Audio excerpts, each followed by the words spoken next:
Our chief investigative reporter, Lynn Kawano, has a special series of reports airing this week. She sat down with our Jonathan Jared Soppy to talk about it. You have a special series that is giving us access to something we have not seen. First Hawaii crew to see Saguardo Correctional Facility in Arizona, where so many inmates from Hawaii are housed.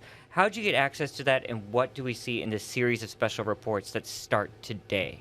Yeah, we were the first television news crew to be in Saguardo, and that facility was built in 2007. It currently houses 1,000 Hawaii inmates. It has been up to 1,500, 1,800 even, so it is a big place for Hawaii prisoners to go to.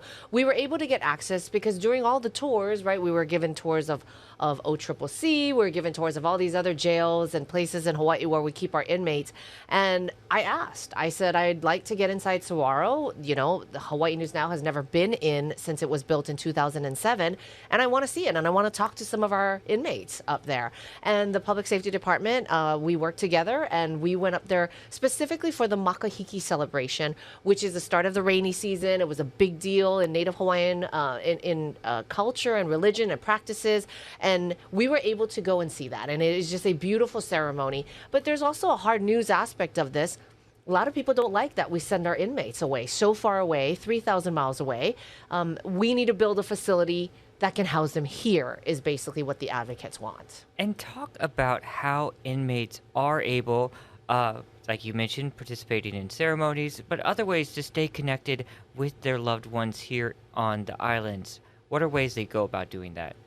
Traditionally, it was telephone, right? They all wait in line for the telephone or they sign it out. Now, they do have access to iPads, and they are allowed to do video calls. Not all the time. They have to pay for them still, just like they did with phone calls, but they do have access to that most days, and it makes it a lot easier for them to see their family, their children, their loved ones.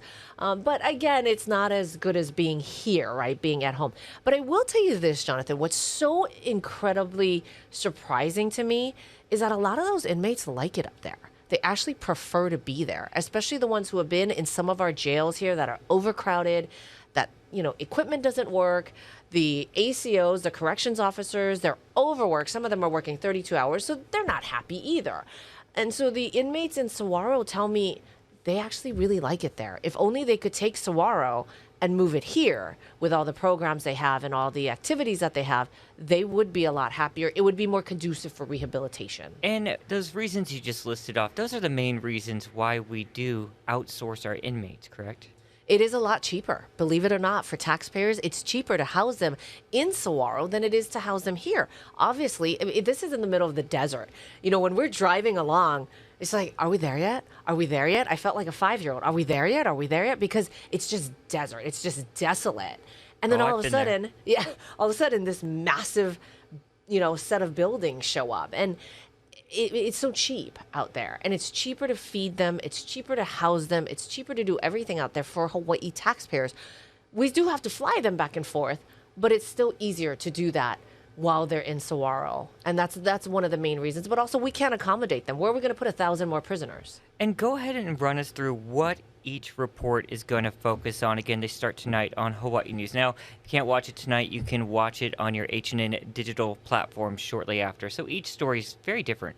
Yeah, the first story is just about Saguardo. It's an introduction. It shows you about the facility. It shows you inside the facility. We talk to some of the inmates there, and they tell us why they actually prefer being up there. Not because they're in Arizona, but because the facility can accommodate them so much better, so much easier, so much more space. They're not overcrowded. You know, they talk a lot about that. But also we talk to the Oversight Commission and the Oversight Committee, and they discuss, you know, why Saguardo is just so much easier for inmates to rehabilitate. The programs there teach them so that when they come out, because most of these guys are going to come out. We have to remember that. Most of them are going to come out and be our neighbors, and they give them a lot of the tools at Saguardo so that when they come out, they can find a job easier. They can get to work. They can do things, get rehabilitation. The first one airs tonight, and that one is discussing Saguardo. The second one is about OCCC.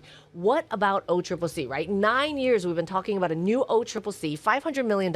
What is going on with that? Why haven't haven't we been able to do that? So it explains, and I talk about the problems that they have. Part 3 is the Makahiki celebration, and you saw that one. That's just beautiful. It's Beautifully magical. shot. Yeah. You know, these inmates, it's all inmates putting it together, practicing, doing everything for months to make this ceremony special.